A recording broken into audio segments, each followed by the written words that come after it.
remember. What else did we put on our shopping list? Oh, what a mouth-watering smell. Paimon would know the aroma of biryani anywhere. Let's go get some. We can still add it to the list. Well, if it isn't the Traveler and Paimon. Wasn't expecting to see you here. Hello there.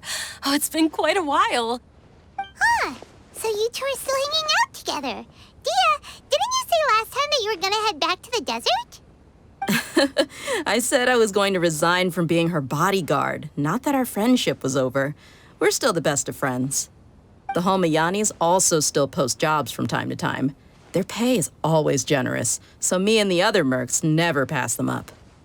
I told Dia to just stay at our place when she took one of those jobs a few days ago. My parents were delighted. They even said that it always felt like we were missing someone whenever Dia wasn't around. That sounds like something they would say, all right. They're always so welcoming. Anyway, the job is already taken care of, so I was gonna head back to the brigade as soon as I finished a little shopping. But the master kept insisting, and I ended up staying for another day. You can stay for as many days as you want, Dia. Father hasn't even gotten around to treating you to his best dishes yet. You know I'm not the kind of person to stay put in one place like that, my lady. Don't worry, though. There'll always be next time. What? She said they'll treat you to the best dishes! Paimon can't believe you can still refuse that! But wait. Didn't you say last time that you would take me on a trip to the desert? Why don't you just take me with you today, when you leave? There are so many places I still haven't visited yet. I'm sorry, my lady, but no can do. There's still a few things I need to take care of back at the brigade. Besides, the desert hasn't exactly been the most peaceful place lately. Oh, come on.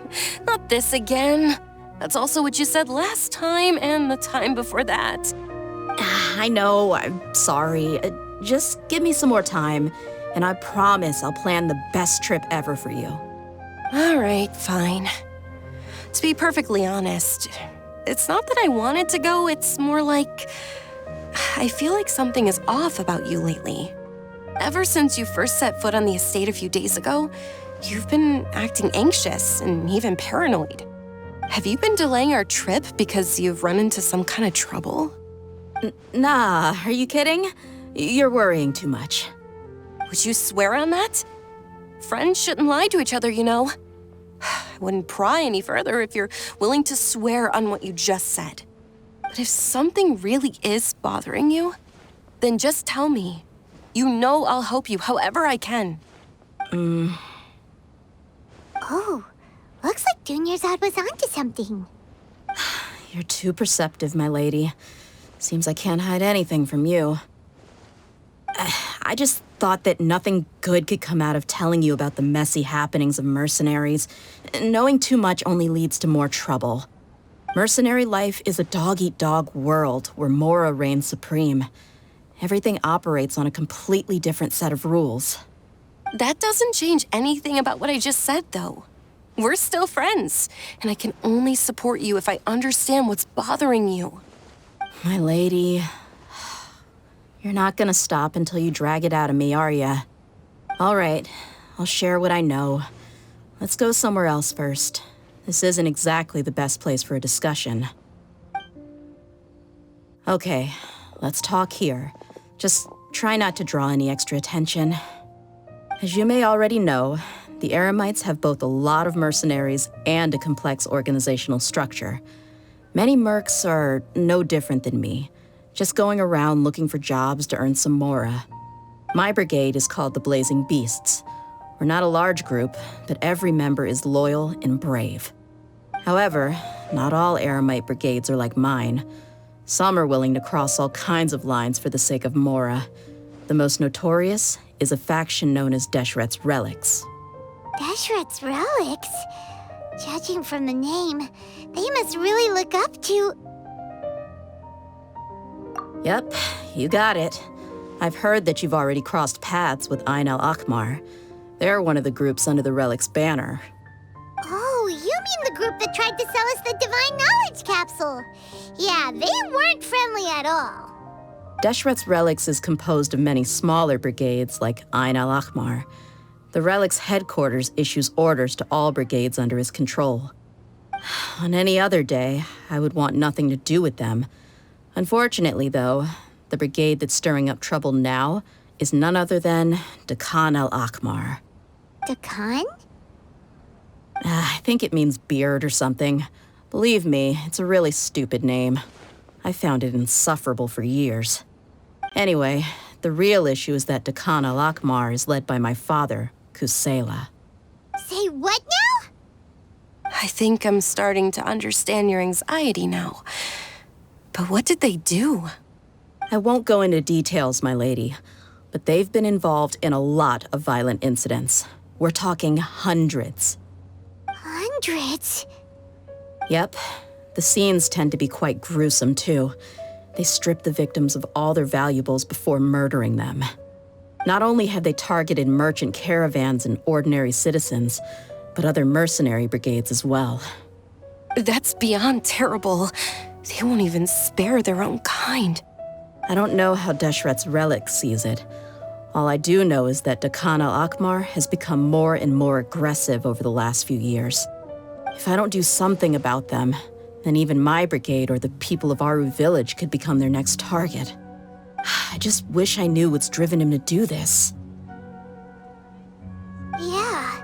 How can your father do such terrible things? I don't know. People change.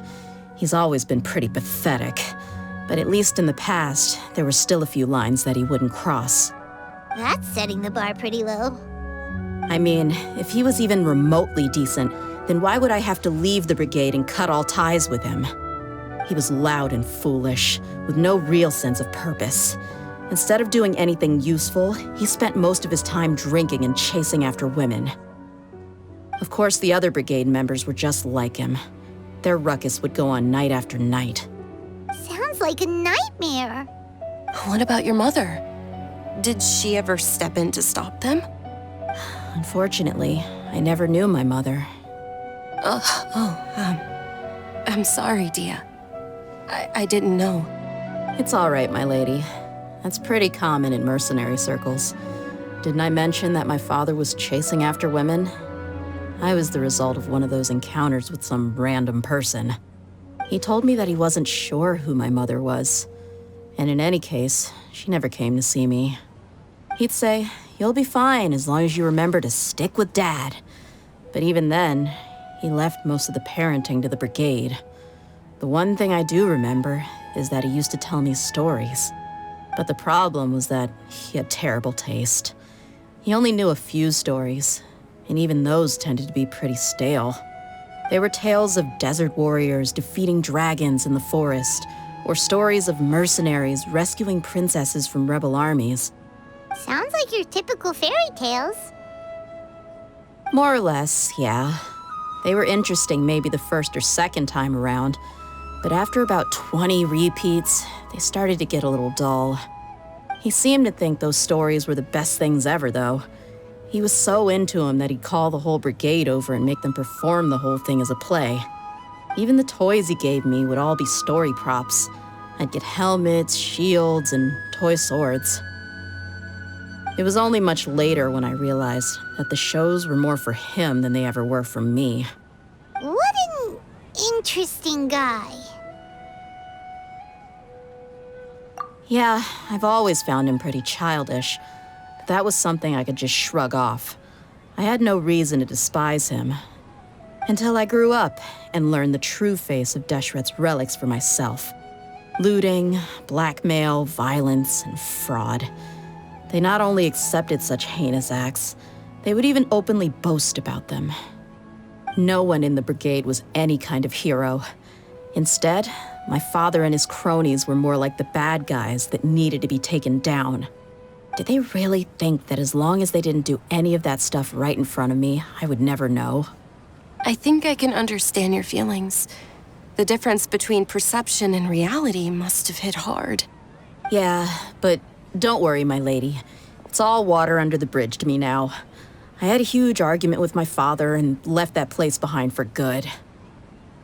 I'm not investigating them due to any bitter feelings I still have towards my father.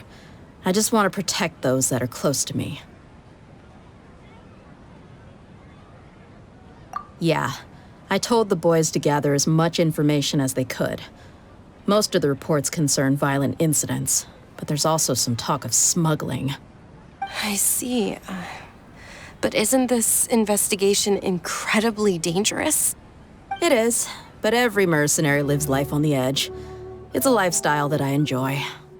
That may be true, but it'll be impossible for those who care about you not to worry. Well, now you get why I didn't want to share any of this with you. What should we do? They both have valid concerns. Huh?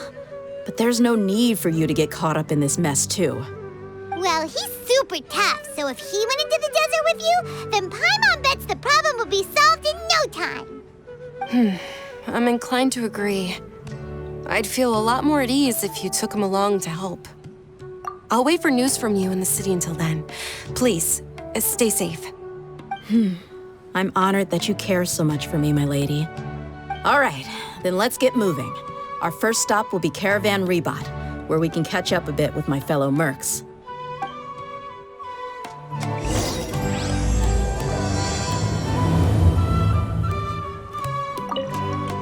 Please be careful. I'll stay in the city and wait for news from you.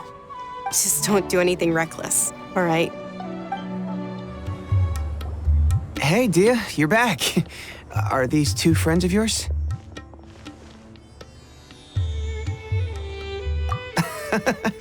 Likewise. There's no need to be so formal with us. We're a pretty casual crew. Anyway, since we've got a newcomer, let me fill you in on what the Khan al-Ahmar's been up to lately. They've become extremely aggressive. Apparently, even their own now have become acceptable targets.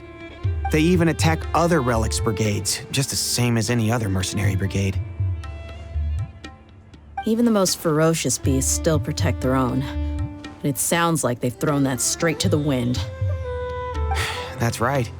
Once they've collected enough loot off the other mercenaries, they sell it off to a different brigade, or turn to merchants on the black market. A portion of their profits is immediately exchanged for more food and weaponry to be used in their next violent operation. That's terrible! Yeah, and it really makes you wonder why they're so desperate for Mora. A few days ago, Isham and I trailed them for a while, and even disguised ourselves as merchants to conduct trade with them. We were able to learn a few things from the exchange. Rather than saying they're out to plunder and hoard Mora, it'd probably be more accurate to say that they're experiencing an internal power struggle. Wait, a power struggle? You heard me right. The vast majority of their victims are mercenaries from the other brigades of Deshret's relics. If their only goal was Mora, they could have gone after anybody. The targeted nature of their attacks points to a power struggle between the different brigades within the relics. That's the only plausible explanation we have. Unfortunately, we weren't able to find out anything more specific. It seems they're also trying to keep things under wraps. Oh, one last thing we discovered was that over the past few years, as the Khan al-Ahmar became more and more active, Deshret's relics as a whole became a lot weaker.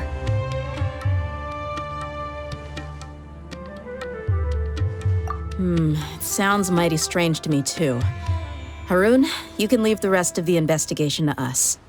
Gotta say, though, I didn't expect you to go on a whole undercover mission during the few days I was gone. Sounds like you were really putting your necks on the line, no? Nah, it was nothing. We're just as concerned about the situation as you are. The Khan al-Ahmar is your father's crew, after all. What he said. Besides, Dia, haven't you done more dangerous things than all of us combined? What we did is nothing compared to your experiences. Yeah. And while they went to talk with Khan al-Ahmar, I took a look at the last camp they attacked. Any survivors of the attack were already long gone. There was nothing of value left in the camp. Ah, Hisham and Khalaf. You're here too. We rushed over as soon as we saw you come into Caravan Rebot. Although this new friend of yours looks a little green behind the ears, I'm sensing a special vibe from him. Now that we know you'll have a capable partner with you, we can also rest easy. Hey, what about Paimon? Feel anything special? Oh, you're also planning to tag along with them? Of course. most important guide. Wherever he goes, Paimon will follow. Oh, in that case, then you'd better take care of her too, Dia. Don't underestimate Paimon! Don't worry about her. She may look tiny and helpless, but she's been through just as many battles as the Traveler here. Even if she had only survived on sheer luck, then that alone would still make her quite formidable. I had no idea. I guess I shouldn't judge by appearances. Oh, one other thing, Dia. When you're free, why don't you update the deputy about your upcoming schedule? We held another recruitment event a few days ago, but everyone only came to see the Flame Main. You weren't around at the time, so people were pretty disappointed to only find our crew of rough, unkempt guys. The deputy put a lot of effort into the event, but it was basically for nothing. Only a few people chose to stay, and that really got to him. Sorry to hear that. I'll be sure to bring him some great liquor next time. I left in a hurry and I couldn't make it back in time for the event. Gotta admit, I can understand their disappointment, though. You're our brigade's main selling point, after all. Now, if only the deputy could figure out a way to bring a few more smoking hot members into our ranks. Keep dreaming. Remember the last time I invited a couple gals into the brigade? You all just froze up with your mouths gaping like a bunch of scarecrows. The awkward silence and weird expressions left quite the impression on them. They were originally interested in joining us, but after that, they both told me they were too uncomfortable to stick around. Hey, didn't we agree to never bring that up again? Huh? Wait, are you serious? Why have I never heard about this? I don't think you were part of the brigade yet. Are you kidding me?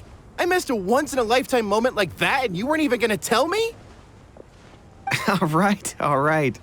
We can tell you about it later. Now's not the time. Hey, don't you try to change the subject. You and Hisham get your butts over here and tell me everything right now. Are they always like this? More or less. There aren't many rules or graces when it comes to mercenaries. We're used to just speaking our minds. If someone starts getting under your skin, you just yell right back at them. And if that doesn't put an end to it, then you just challenge them to a fight. But we also don't tend to take many things too seriously. Being direct and getting it all out of your system as soon as things come up is better than keeping everything bottled up, never talking about it. That's also why I never spare their feelings when I talk to them. If I want to laugh, I'll laugh. If I'm angry, then I'll unload on them. It's hard to stop once you get used to it. Though, I can never do that when I'm with the Homayanis. Hey, knuckleheads! Can you at least tell me the rest of the intel before you go back to your bickering? Yeah, you hear her, Holloff? Told you we gotta focus on the investigation first. I drew up a map. Right here is the spot. There you'll find the merchant caravan responsible for getting rid of Dakan al-Akhmar's looted goods. All you gotta do is wait and ambush them in the evening. They'll have no idea what hit them. Perfect. Thanks for that. Be sure to pass my regards to everyone else in the brigade as well. Will do. You stay safe, Dia. Now, like I said, the two ladies Dia brought with her were also like super mercs. I'm talking same level as Flame Main here. Oh, you should have seen it. The aura of the two of them when they were standing together, it was incredible. I was just at a loss for words, that's all. Ah, so pathetic. Hey! Shut up! This should be the place. Let's find a spot to hide and bide our time. It's gonna come down to a fight one way or another, so let's all be careful. No need to worry. He knows his way around a fight. I'm not worried about that. What I meant is that we probably shouldn't go too hard on the enemy. After all, we still need to get information out of them.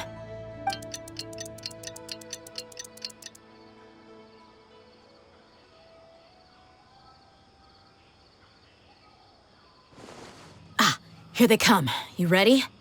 Let's not give them a chance to react and end this quickly.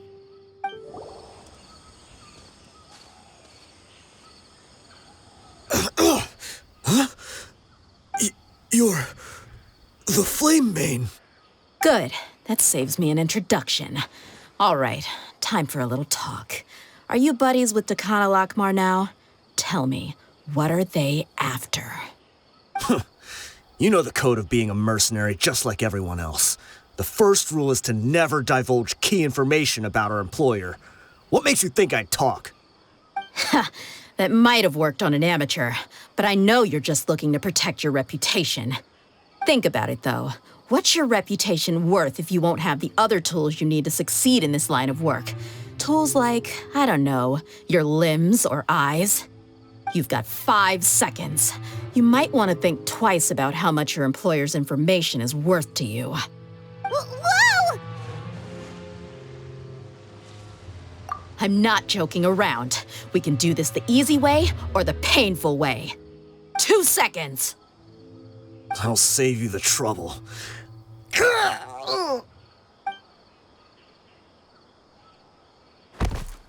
Huh? Are you crazy? He tried to bite off his own tongue. Quick, search the area for any first aid supplies. I definitely didn't expect him to go that far. Thankfully, the wound wasn't too deep, and he just passed out from the pain. But why would he be so extreme? I just wanted to test his mettle. You can get a lot of mercenaries to talk just by threatening them. I didn't expect him to be willing to go through so much pain just to deny us some intel. Well, he's out cold for now. We could wait for him to wake up, but maybe it's not a good idea to interrogate him any further. What should we do? Yeah, don't worry about it. It'll be a waste of time to interrogate him again after that. He might just hurt himself again if we start asking. There are lots of goods around here. Let's search the area. Maybe we'll be able to find something. I'm really sorry.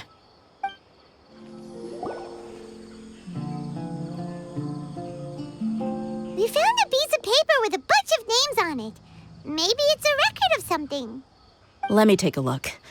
If this really is a merchant caravan, they should have a record of their transactions.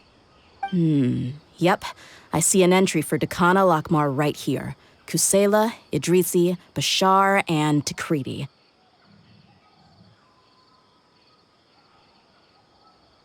All familiar names. Dakana Lakmar has been trading for a hefty supply of food, weapons, and medicine. It seems that in the past, they used to receive some canned knowledge as well. This caravan is just one link in their logistics chain. Once in the rainforest, the caravan will exchange the looted goods for mora, and the funds will then be passed to a specific person. That person will then pack the caravan full of necessary goods, which will then be brought right back to Dakana Lakmar. Wait, why is there no mora value recorded for the final transaction? No value?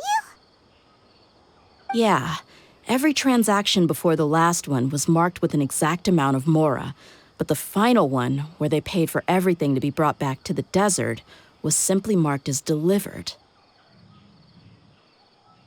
Perhaps. But they couldn't have known how much they would make off selling the loot. Do they not care about profit margins at all?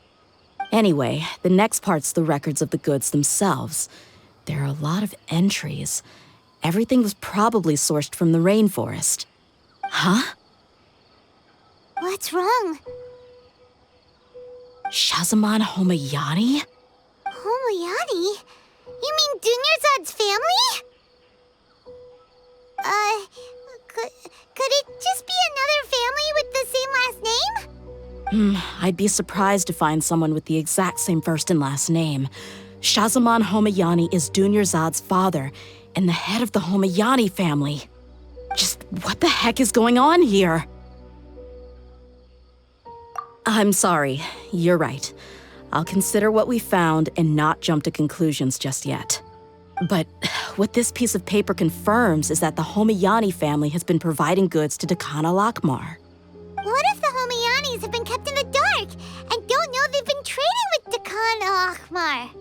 That's a possibility, but if that was the case, why is this caravan specifically named Shahzaman as their person of contact? They could have just as easily bought goods such as food and medicine directly from Caravan Ribat or Port Ormos.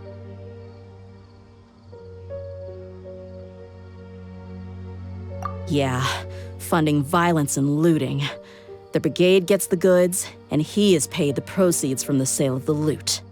But why would he do something like this? It's not like the Homianis are in need of money. I honestly have no idea.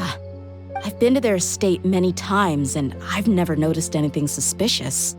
The only potentially large expenditure I could think of would be the treatment costs for Dunyarzad's Elazar.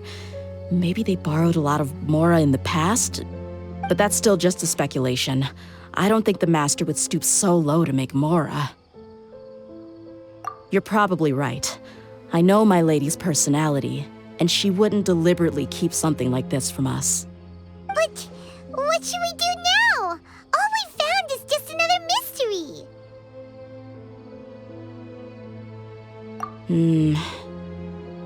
If you ask me, we already have no choice but to confront her about this. I'm not worried. It's too early to make a verdict yet. I still have faith in the Homiyanis. Let's go find my lady again. We'll tell her everything and see if she's willing to lend us her support.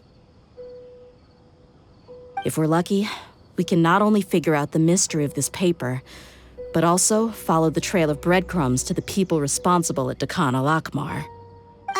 Dia, are you sure this is the best decision? What if instead of getting the help we need, we just end up revealing everything we've discovered to the enemy? I've considered that possibility, but even still, I want to tell her what we found. I think I owe her that much. True friendship is built on trust. She showed genuine concern for me when we first brought up the topic. I can't repay her kindness with doubt and suspicion. That's not how I deal with people. You're right. Paimon wants to trust Dunyarzad too. Yeah. Let's pay another visit to Sumeru City. We're back, my lady. Oh, you're back a lot sooner than I expected. You mustn't have run into any trouble then. Well, how did it go? What did you come up with? Actually, we're still investigating. It's just that we've discovered something strange. I see. The clues you found have led you back here, in the city? Something like that. Yeah. You all look a little dispirited. Whatever you found must not have been very encouraging after all. Why don't you discuss it with me? Maybe I'll be able to say something to cheer you up? It's okay, my lady. It's not so much about me being upset with my father or anything like that. How should I put this? So something is wrong. Even the Traveler and Paimon have been uncharacteristically quiet. On any other day, Paimon would have already waved to me with a smile and shouted, "Dunyarzad, we're back!" So tell me, what happened? Well? My lady, please prepare yourself for what we're going to tell you next. It concerns the Master. The Master? You mean my father? Okay, I understand. Don't worry about me. I'll listen as attentively as I can. My father has been supplying goods to Dakan al-Akmar? Yeah, it makes as little sense to us as it does to you. I've never doubted the Master's integrity, so I'm having a real hard time rationalizing how he could ever support an infamous brigade like them. Maybe he's not actually aware of the full story and just stumbled into the deal by accident. I can't help but agree with the Traveler. Huh? You mean you feel the same way, Dunyarzad? Thank you for sharing all this information with me. Since you've told me everything you know, I should also tell you about some doubts that I've been harboring for quite a while. In the past, I thought that my father hired a bodyguard for me so that I wouldn't run away and get lost. However, there are plenty of capable mercenaries in the Corps of 30. Why did my father go out of his way to hire Dia? About that. Well, the Homiyanis really needed bodyguards, so they reached out to the Blazing Beasts. Later, the Master told me that I was one of the best mercenaries he'd ever seen, and that I should stick around to become one of his bodyguards. He offered me a pile of mora, so I just signed on. Well, but that didn't really answer my question. Just think about it. Why did my father specifically reach out to the Blazing Beasts? Maybe the Corps of 30 just didn't have anyone available, or maybe someone recommended us. I've never given it too much thought.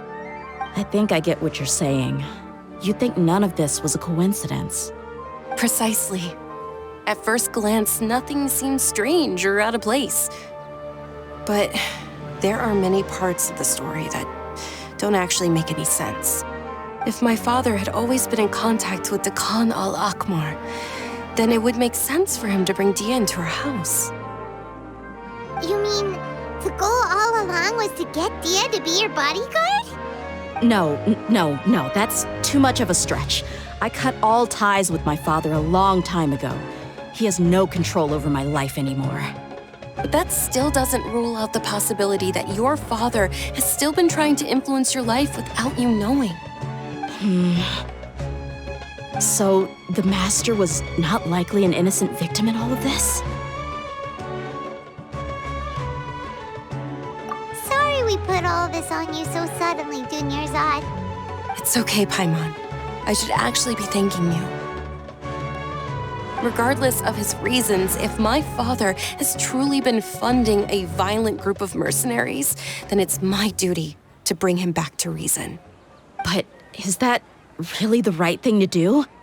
My father has committed many atrocities and deserves all the punishment that he has coming to him. I have zero sympathy for him.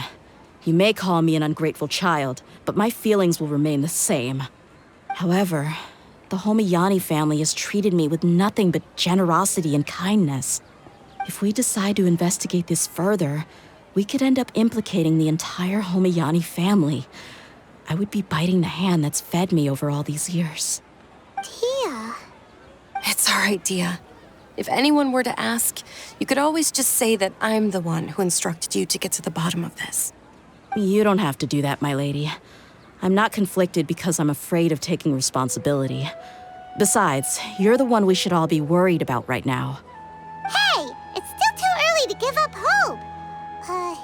What was the thing about friendship again? Right, yeah, trust! You said that yourself, Dia. Besides, there's no point on getting all riled up before we've confirmed all the facts. Thank you, everyone.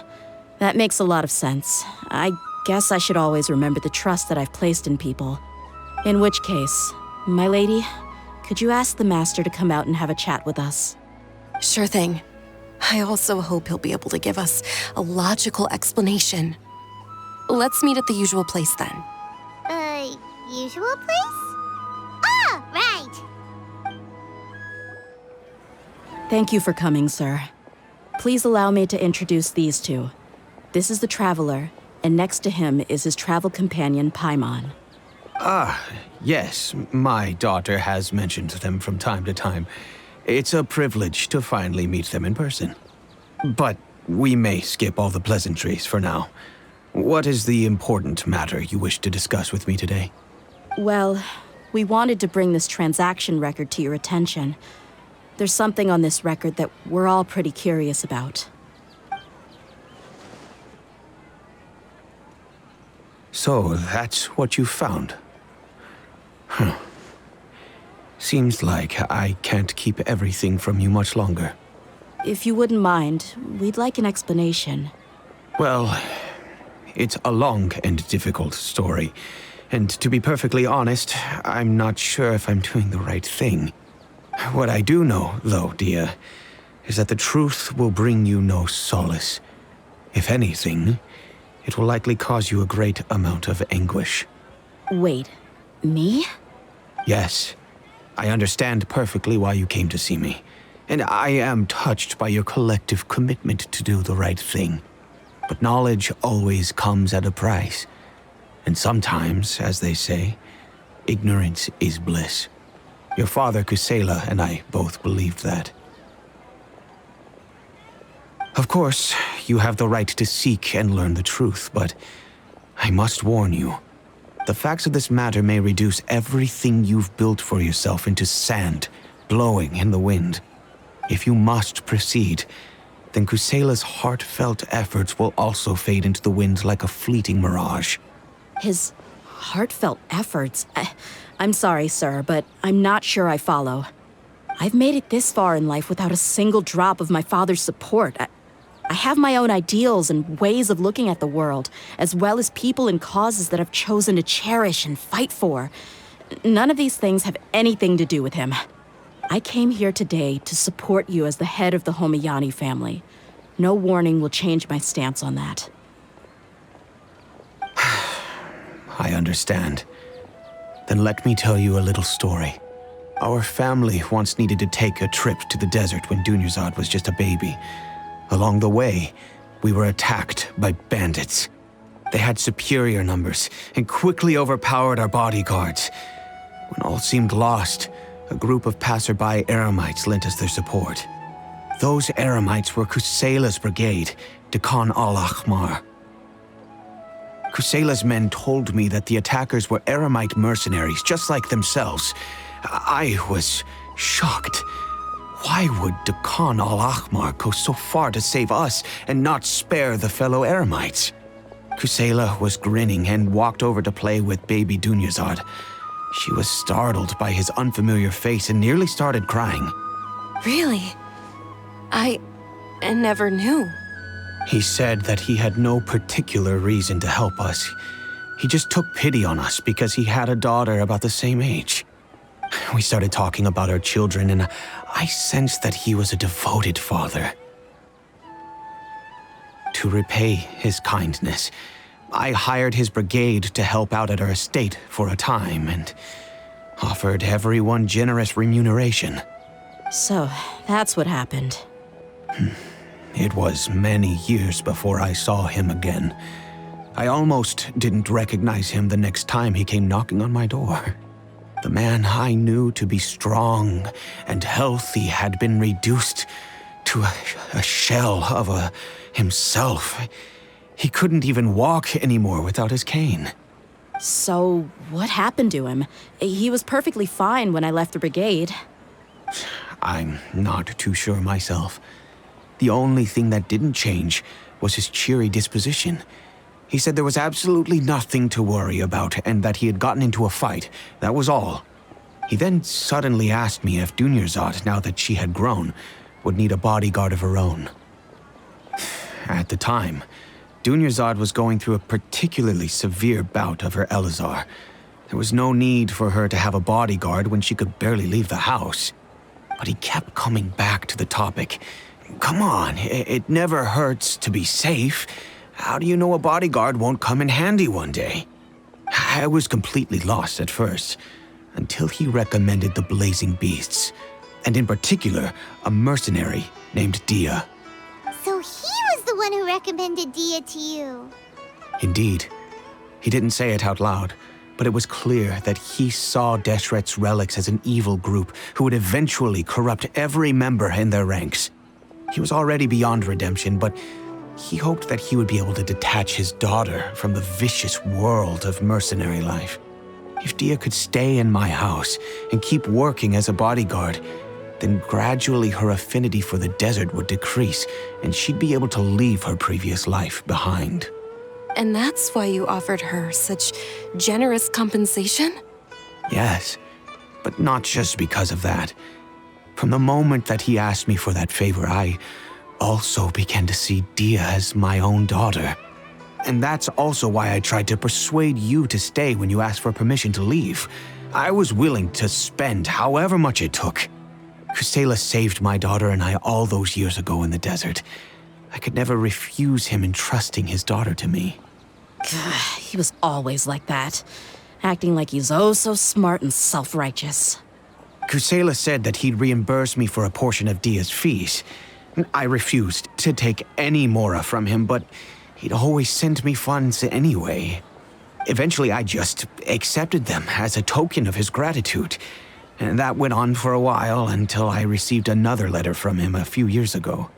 The letter contained a request to help him buy food, Weapons, medicine, and even explosive materials. Wait, isn't that around the time that Dekano Akhmar started becoming more aggressive? That's right. When I started to hear some nasty rumors, I became wary. I wanted to meet him face to face to discuss things. But by then, he was no longer receptive to my requests to talk. If I had to guess, it's probably because he doesn't want to put Dia at risk. That thought occurred to me as well. I figured that he probably came to me for help because he had nobody else to turn to. After some deliberation, I decided to send him some food and medicine. I turned down all his requests for explosives and weaponry. I am aware that even such a reduced gesture of support could lead to others coming to harm, but I could not simply reject his plea for help. In the end, it probably was the wrong decision. I plugged my ears to the rumors and just chose a solution that made me feel least guilty about myself.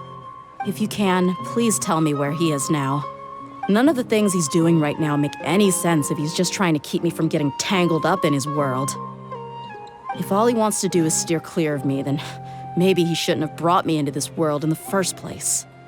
Oh no, Dia, please don't feel that way. I'm just angry because I can't wrap my head around any of his actions.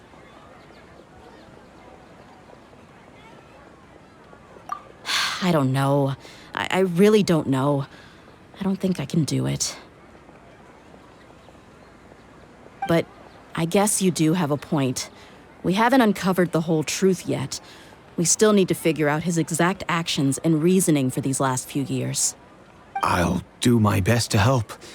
Of course, anything between the two of you would need to be resolved between you and him alone. I don't know Kusela's exact whereabouts. Outside of supplying his brigade with some goods, I tried my best to avoid getting involved any further with him. However, there's a man on the list named Jawed. He used to be a mercenary in the desert and is now a member of the Corps of 30. He's responsible for supplying weapons and liaising with the Dekhan al-Akhmar's merchant caravan. I think he should know Kusela's whereabouts. I've heard that he likes to have a few drinks alone and enjoy the cool wind at night outside the tavern. Maybe you'll be able to find him there. Understood. Thank you, sir. Then I guess this is bye for now, unless...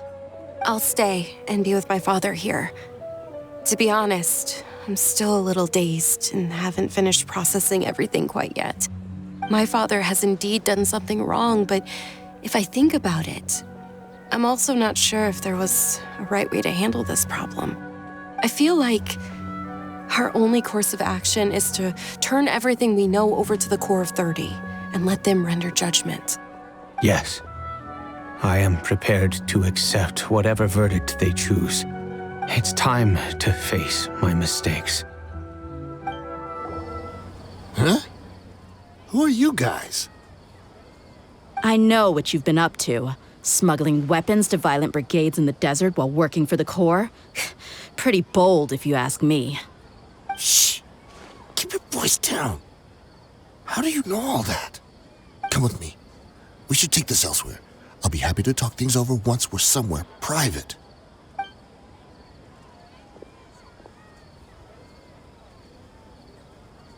This place should do. All right, back to my question. How did you all know about me? Don't worry about that for now. You know what kind of punishment you'll face once we report you to the Corps, I assume. Wait, there's no need to jump the gun. Let's talk this out. What are your terms?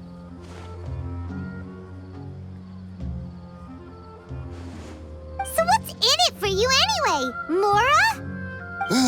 Well, I was a little tight on money at the time, and Kusela took good care of me in the past. I weighed it in my mind, and I couldn't find a reason to turn the opportunity down. I wouldn't only be helping my benefactor, but I could also make some quick Mora. Let me tell you how it is.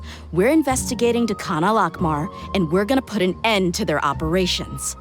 If you provide some help for us, then we might just put in a good word later to reduce the terms of your punishment. Hey, why don't we discuss this a little first? Listen, I made quite a bit of more from my last run. You just give me a number, and I'm sure we can... Shut it. My patience is running out. You should know when a mercenary is after something other than money. All right, sheesh. But you gotta promise you'll put in some nice words for me later. They're always on the move. Here's the spot they were at the last time I made my delivery to the desert. Feel free to go have a look. I'm just telling you, though, it's not on me if they're not there anymore. Sure. And then you can forget about any nice words from us. Hey, come on. Now you're just being unreasonable. Really? And how do I know you're not leading us straight into a trap? Don't forget, you're the one with no bargaining chips. All right, I get it. Why don't you go take a look, and if they're not there anymore, I'll try to figure out something else for y'all. Now that's more like it. Let's move. And as for you, try to stick around the city until we get back. You don't want us to call the folks from the Corps and have them drag you back to the city. Don't worry. I'm not going anywhere. Seems like we're in luck. That should be their camp right up ahead. Let's go. We'll finally get to the bottom of this ourselves. I'm here to see Kusela. Tell him to get out here. Tia, why are you here? Haven't you all done enough? So are you also here to stop us? Stay out of this. It's got nothing to do with you. Adorn my night, one with nature. Look alive!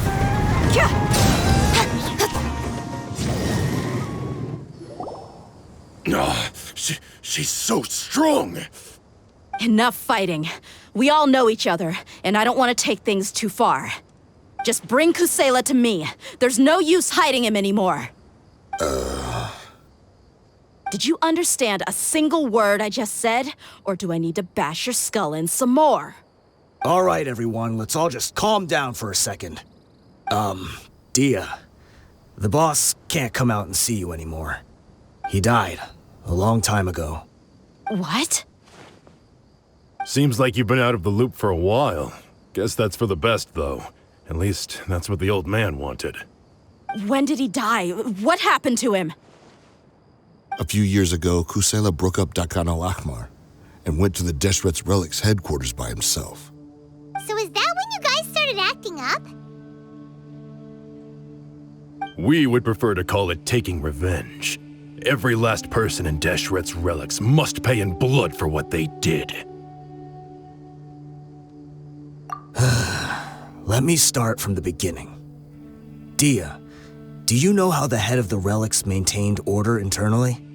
Overwhelming strength and unquestionable authority? Those were a part of it, yes.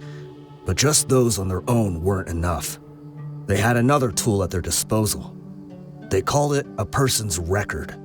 Regardless of whether they joined by their own will or were coerced, every person in Deshret's Relics were forced to leave a record of themselves at headquarters. Whether it be their deepest sin, some unforgivable act, or their most immoral exploit, the record served both as a symbol of loyalty and the perfect material for blackmail. That's precisely it. Every one of us have a record. Me, Bashar, Tikriti, and all the boys who grew up with Dia and ended up joining our ranks. But you, Dia, you were never asked to provide a record, were you? I never even knew this was a requirement. You were probably the only person in all of Deshret's Relics who didn't know about it. Ever since you were born, Boss had been trying to shield you from this organization's sinister rules. Not only that, but he also banned all of us from committing any nefarious acts. He said he'd take care of the dues we had to pay regularly to headquarters. But in the end, he was just an ordinary person. What could he do? He was forced to go to headquarters again and again to account for missed dues and incomplete records. He'd come up with all kinds of excuses and get beaten up as a result. We all knew he was doing that for you. He wanted to get you out of this world, no matter what it took. And that's why he became a shell of himself and couldn't walk without a cane. Wait, but that doesn't make any sense. I didn't know about any of this, and I'd never seen him get injured or beaten. Because you were too young at the time. How would you ever tell between wounds from a beating and wounds from battle? When you left home after that final argument with him, he seemed to age by a decade overnight. Even his hair went gray. So even the blazing beasts were... Yep. It was all his doing. Had he not arranged them to come to you, you probably would have been reduced to a pulp before you ever left the desert. A few years ago, Boss said he needed to make another trip to headquarters. He was already pretty weak then, and we all assumed he was going to get beaten again. I suggested that he hand the role of leadership over to me, but he said there was no longer any need, since the Khan al-Ahmar would soon be no more. His words made no sense to me, but that night, we heard that a massive fire tore through headquarters and razed everyone's records to ash. Everyone gained their freedom that night. Many members fled, not just from our ranks, but from the other brigades as well. But how could we leave with a clear conscience? All of us who knew exactly what had happened. The boss can't have just died for nothing. Those heartless jerks at headquarters took him from us. From that point on, the sole purpose of the Khan al-Ahmar became revenge. The big fire that Boss started was quite a blow to headquarters' strength. It's given us the opportunity to launch our attack. Even though we're outnumbered, we vowed to see our revenge through to the very end. There were people from headquarters who changed their names and went into hiding. Some fled to other brigades, and others escaped to the rainforest. But we won't let any of them escape our wrath. They'll all pay for what they've done. We've suffered plenty of losses as well. To keep going, we need an enormous amount of supplies, from food and medicine to weaponry and explosives. All we can do is exchange our loot from Mora, and then use that to get supplies. We forged Boss's handwriting and sent out many letters to his former friends. Thankfully, many people were willing to come to our aid. We were also able to attract many mercenaries who shared our goal. We've endured unspeakable pain to win many impossible battles. Deshret's relics have become weaker and weaker, and now we finally have an opportunity to directly strike their headquarters. Paimon doesn't know what to say anymore.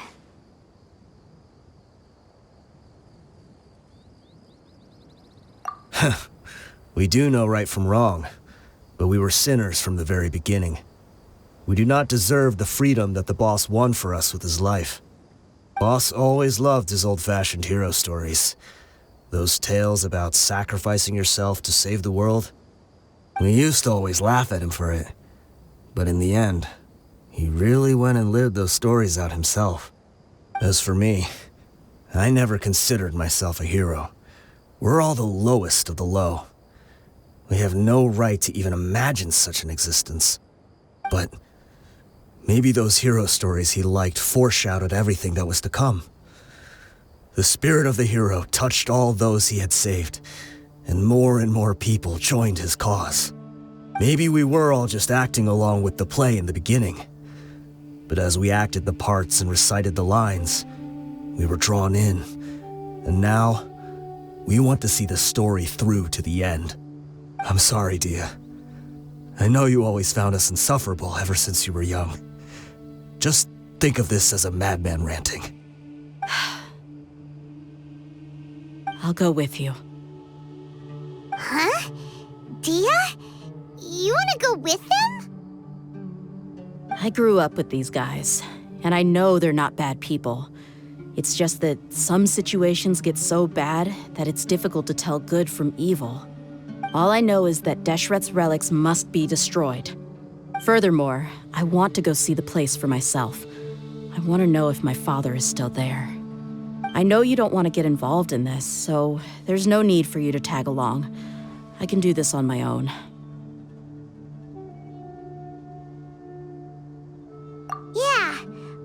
feels like we'd only regret it if we don't see this through to the end.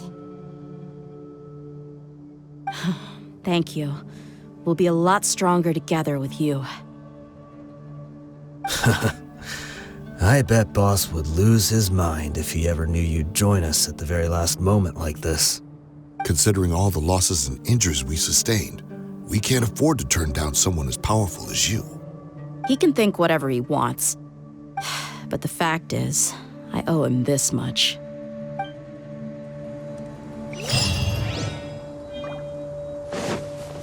I guess it all comes down to this. What a bummer. I just had to get injured now, right before the final fight. Be sure to punch one of them for me, huh? Is this the entrance? We sure didn't run into much trouble on the way here. Should be.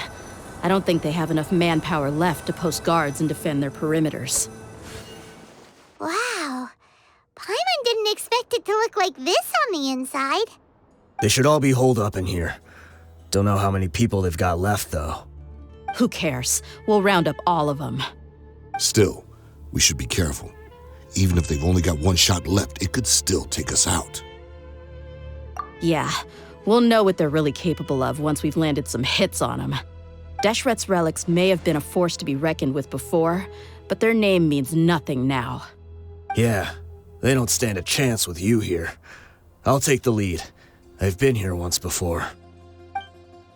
You are not welcome here. Your go. The wind knows me. Take flight! Enshroud!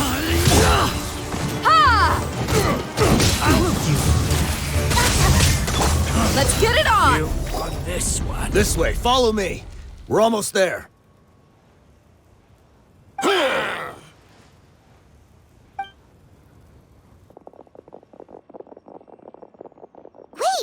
They went charging ahead without checking for any traps! Hey, you guys okay? It seems like we just got trapped in here. Don't think we triggered anything else. Watch out, the enemy's coming from ahead. Well, now that things have come to this, seems we'll have to fight our way through. Don't worry about us. We knew something like this could happen. Go and take a look around. There could still be another way through. Let's go! We can't let the boss down! Let's check if there's another way! The sooner we can make it through to help them, the better. Let's see.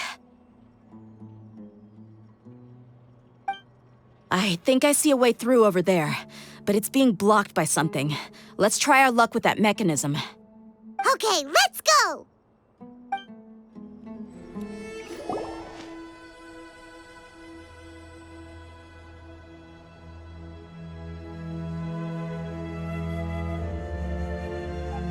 I wasn't expecting anyone to make it through from the other side.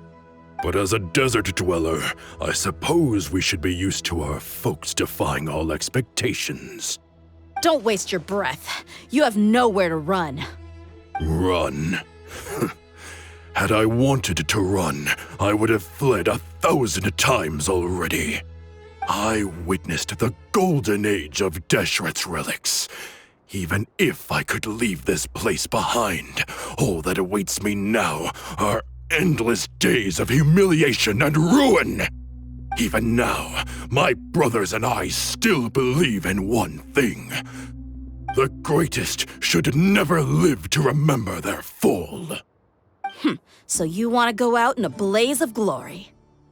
Let us draw our weapons! We will show them the true power King Deshret bestowed upon his followers. They are but two, while we hold within ourselves the entirety of the relic's glory. Wave 1, charge! Eliminate them! One with the forest. Let's get it on! You asked for it.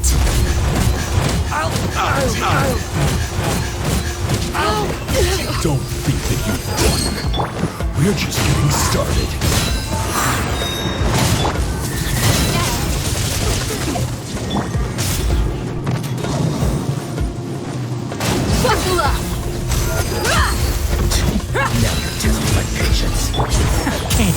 I hear everything!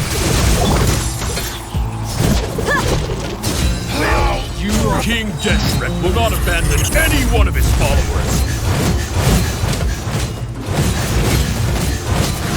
Bury you! Brothers! With me, this is where we prove our faith. Do you all just want to die? None of us plans to leave this place alive! Lord of Dead Sand, meat! your sacrifice is ready. But we'll meet again. The golden slumber. The commander has finally fallen. But they're still coming at us! This place is like a gladiator's ring. They just keep coming no matter how many we beat. Yes, keep fighting! There's no need to fear, and no need to back down! This is our last stand! When the next wave comes, try to draw away their attacks. I'm going to see if I can take out that high platform.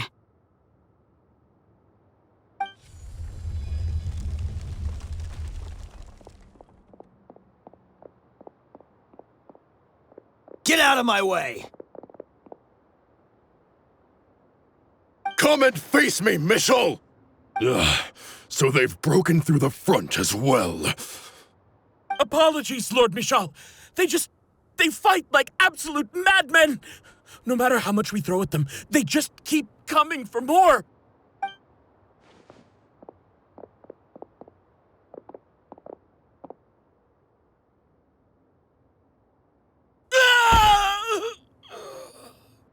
So, it would seem like this is the end. Time to pay for everything you've done, Michel. You think I would give you that opportunity? I will be buried in the sand alongside all the rest of our fading glory.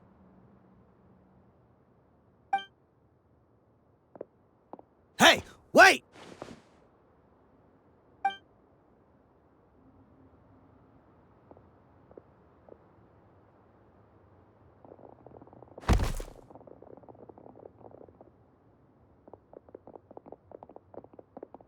We were too late.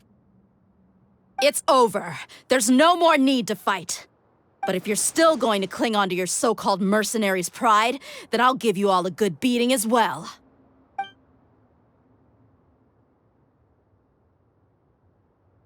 Hey, Dia! I found the mechanism. I'll get you all back up here right away. Let's go.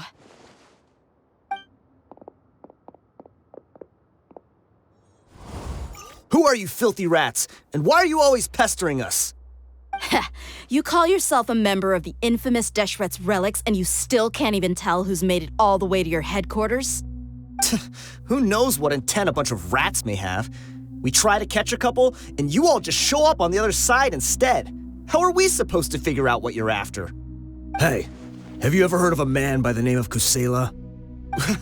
Why would I know? It's not like I'm in charge or anything.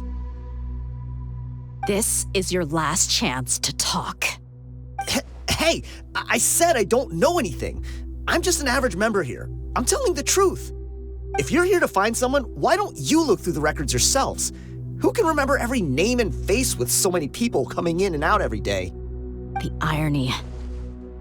His life became a light for so many, yet to others, it wasn't even worth remembering. Where's the records room? Answer me! It's right over there. All the files are in there. You can go through them as much as you want. It's not like any of them still matter anyway. I mean the old records room. The old records room? You mean the one that got burned down? Kusela. Ah, yeah, I remember him now. The guy who could hardly walk. Watch your mouth. That's our boss you're talking about. He was definitely faking it. We all let our guard down as soon as we saw him come hobbling in. But in the short time it supposedly took him to take a dump, he'd already gotten away and started a fire in the records room. He couldn't have possibly outrun us if he wasn't a fraud. And after that, Deshret's relics fell into complete disarray. Stop wasting our time. Every one of us here is perfectly aware of what he had done. Tell me, where is the old records room? It's just over there. Go see it for yourself if it means that much to you. There's nothing left in there but ashes. No human could ever survive that kind of inferno. Bashar, Tikriti, let's go. We'll leave the others here to guard these guys. Spare them no mercy if they try anything. I've already told you everything I know. Can't you just leave me alone?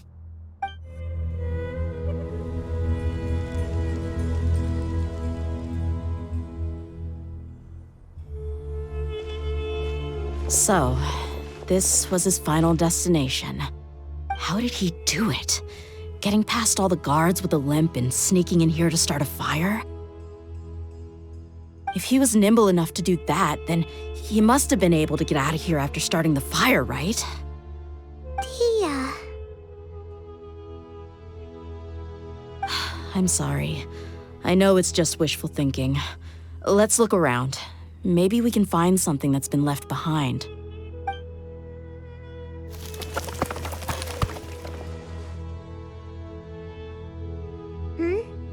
Is this a cane? It must be the one that Dia's father used. Kusela.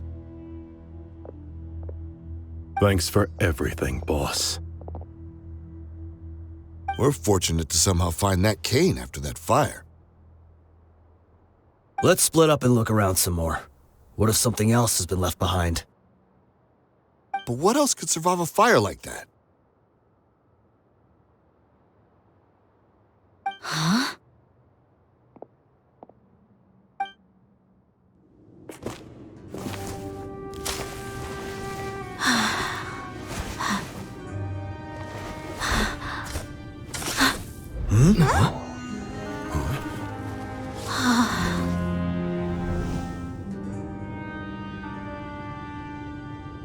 Thought so.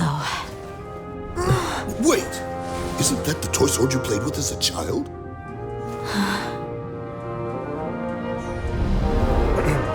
The dragon is no more, for Princess Dia has slain it. Its head now hangs above the city gates. Her bravery has brought eternal peace and prosperity to us all. Dia, come on. This is the most important line. You can do it. But Dia, you defeated the dragon. Everyone's waiting for your speech. Still too shy, huh? All right, I'll do it. I hereby proclaim our victory. Evil shall plague us no more.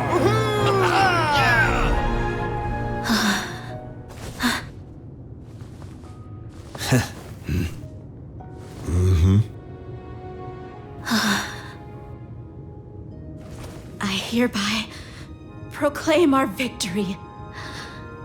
Evil shall plague us no more, Dad.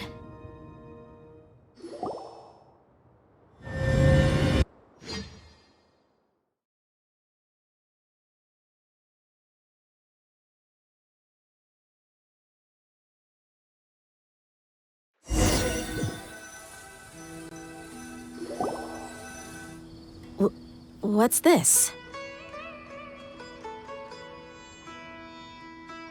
Don't you remember? You asked Paimon what she would do if she were to wake up tomorrow with loads of money. And Paimon said that she would get boatloads of tasty snacks. You looked super confused at the time, but said it was an adorable thing to say. These opportunities don't come by often. So today, Paimon's gonna treat you to a special crash course on Paimon's life philosophy. Hey, come on! Paimon's not that stingy. Anyway, the point is that you should eat to your heart's content. You'll feel better for sure once you've gotten something in your tummy. Dunyarzad will also be here shortly. She's already heard that we're back. Aw, thanks, you two. Honestly, this is very unlike me. I just had a lot on my mind on our way back, so I didn't know what to say. My chest was filled with all kinds of intense emotions. They just shook me even more than all the feelings we've shared during our previous adventures. But when everything came to an end, those emotions also vanished without a trace. and I was left feeling more empty than ever before. It was as if I'd lost the thing that was most important to me. Yeah, you're right. To many mercenaries, Mora is the most important thing in the world. But perhaps to us, it's the most worthless thing of all. Idrisi and the others all used to say that they would quit if there was no Mora to be had. But when it came to avenging my father, there was no Mora to be made anywhere. My reality shattered when I found out that the father who always told me hero stories was in fact a bad guy. But look at me now. Am I any different? Despite all my promises about never forgiving him and never trying to understand him, I still went to such lengths to find out the truth and nearly even shed tears for his sake. We're hypocrites, all of us. Yeah, you're right. It's just a pity that we often only recognize our true feelings after it's already too late. You're back! Are all of you all right? Ah, there she is. Yeah. Many people from the Corps of 30 came over, and I just wrapped up everything with my dad. All I can do now is wait for their verdict. Huh? Dia, you're looking quite down again. Paimon will explain. A lot happened while we were gone.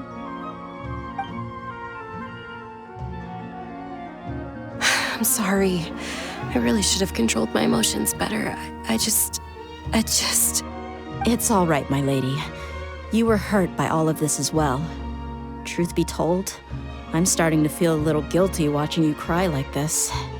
But Dia, your pain must be even worse. You shouldn't need to comfort me. Hey, don't worry about me. If anything, this whole thing has finally shown me the difference between illusion and reality. My father probably thought that people could settle into new lives as long as they moved to a new environment. That thought has even crossed my mind a few times. It's like saying, what's wrong with adapting to a new life? However, there was always something deep within my mind that refused to accept it.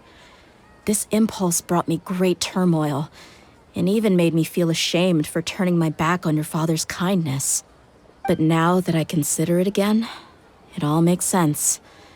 The desert sands are a part of who I am, and I will never be able to lead a peaceful existence.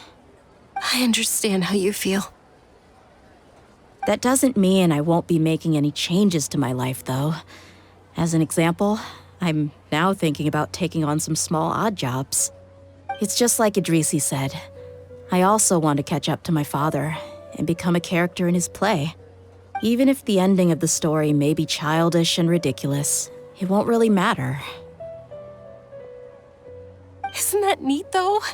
Oh, you'll be a whole new kind of mercenary, one that's not out for Mora. Why don't we go for a change of scenery once we finish eating? What about stopping by the Grand Bazaar again? Right. You said you wanted to get a rug for your family. We'll come along too. I can't thank you enough for taking care of me this entire time. Oh, this rug here is quite something. The craftsmanship is exquisite, and the fabric is also of high quality. Ah, here you are. Finally, I found you. Hey! Aren't you that mercenary who bit his tongue? You can still talk? Wait, are you here to take revenge on us? What are you talking about? Do I look like I can take you all to a fight? I just came here to give you something. I'll be on my way to give myself up to the Corps after this. Once I woke up, I hurried to the Khan al-Ahmar's camp, hoping to alert them to your presence. But when I got there, I found no one except the members who were still too injured to move. Ah, so you probably got there after us. Yeah, they told me that they had exacted their revenge, and everyone had turned themselves in to the authorities. Even that last camp was not going to last for much longer. I had joined the cause to repay an old favor from Kusela. Now that everyone's already turned themselves in, I might as well do the same. One of the injured members gave this box to me and told me that it contained some of the old man's last possessions. Everything left in the camp will get confiscated, so I figured I should get this to you before the court could get their hands on it. Thank you. No worries. We are all just living our own truths. There's no need to comment or judge anyone for it. So this box contains everything that Dia's father left behind. Huh. It feels lighter than expected. Well, back in the day, the first thing he did with any Mora was spend it on things like drinks and meat. But let's see what's inside. What's this? It's just a bunch of junk. It kinda stinks. Perhaps it's just been left unopened for too long. A handwritten copy of a storybook. The paper's already yellowed, and it looks like it's about to fall apart. It was against the Academia's rules to possess books for personal use. If he was going to break that rule, he could have at least copied something useful. That probably means this was really important to him. And here are a few bags of children's snacks. The packaging's completely deteriorated. Maybe that's where the smell was coming from. Did he get those for you? Yeah, but here's the thing, though. Even when I was a child, I was never a fan of these kinds of snacks. He'd always say that he got them for me, but in the end, he always ate more than I ever did. Who even leaves snacks in a box like this anyway? Isn't that just common sense? Forget it. Let me see what else is in here. A razor, some buttons, some round iron tiles, a wooden toy puppet, a wool scarf, which from the looks of it probably belonged to a woman, and a hair clip? Why are these things here? I'm suddenly feeling a little scared. I'm sorry, my lady, but this is just the kind of man he was. He probably saw this box as some kind of personal trash heap and dumped any and everything in there. 2 empty liquor bottles. Tell me, you guys, are these the kinds of things that a normal person would leave behind? Huh? There's something in the bottle! Oh, you're right. All right, I got it out. It seems to be a piece of paper with some writing on it. The bottom part's all damaged from moisture, though. Let's hope the writing didn't smudge. I was suddenly seized with an urge to write a letter after finishing this bottle. I just folded it up and left it in the bottle, though. If I end up forgetting about it, it won't really matter. To Dia. It's a letter for me? It's all right. I'll just read it out. If he went to the trouble of writing a letter, there must have been some important things that he wanted to say. Or at least record down. My condition's becoming worse and worse. Can't even walk without a cane anymore, much less go out and have fun. Guess I don't have many days left. If you're reading this letter, then I suppose I'm already long gone. You were adorable as a baby. Everyone loved you. And regardless of whether you were crying or laughing, everyone enjoyed having you in the group. But once you grew a bit older, you were no longer nearly as happy or cute. It's probably Idrisi's fault. He was never up to any good. Can you believe this guy? He can point the finger at himself. Anyway, back to the point. To summarize, I'm writing this so you would know not to feel sad for me, even if you end up finding out the truth. The reason being that I was never your father to begin with. Wait, what? Surely, he must be joking, right? I don't know. I was quite formidable when I was young, and 100 times cooler than some so-called flame main. Really felt like the whole world was under my feet. With just a teeny tiny bit of effort, I felt I could rule over the entire desert.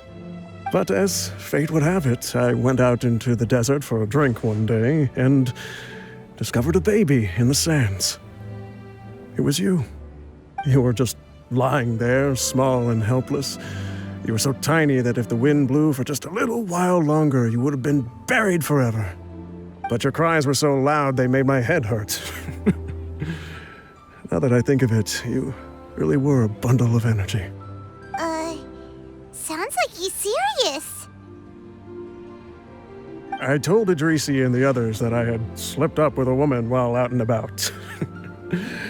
None of them even doubted me. I'm sorry that I had to lie to them for so long, but I really had no other choice. I was their most esteemed leader, after all. It's not like I could just tell them that I suddenly wanted to play at being a father. At this rate, I'll puke up all the liquor I just drank from this bottle. Anyway, Dia, you possess the kind of freedom and kindness that we could only dream of. As far as how you should live your life, that'll be up to you to decide. That's the end of the letter. In the end, he was still thinking of me as a little child. I suppose, or I would have suffocated under the sand a long time ago. He was a good father to you. The fact that he wasn't a blood relative doesn't change that. Yeah. It's just a pity that we had to learn the truth of everything like this. Do you already have some ideas about the decision that he wanted you to make? I do. If he first found me alone in the sands, then I want to try my hand at finding the person who abandoned me. I just have one wish. To tell them a story. That there once existed a childish and foolish jerk with a heart of gold. And that only under his care was I able to grow and mature into the person I am today. If you end up finding any leads, can you share them with us? We go on adventures all the time. Maybe we'll be able to find some information for you. Sure, I appreciate it. I wasn't expecting you to be so enthusiastic. I'll help too. Thank you. All of you. Thank you so much. My life has certainly had its twists and turns, but I've always considered myself lucky. Because no matter where I've gone, I've always been surrounded by incredible kindness.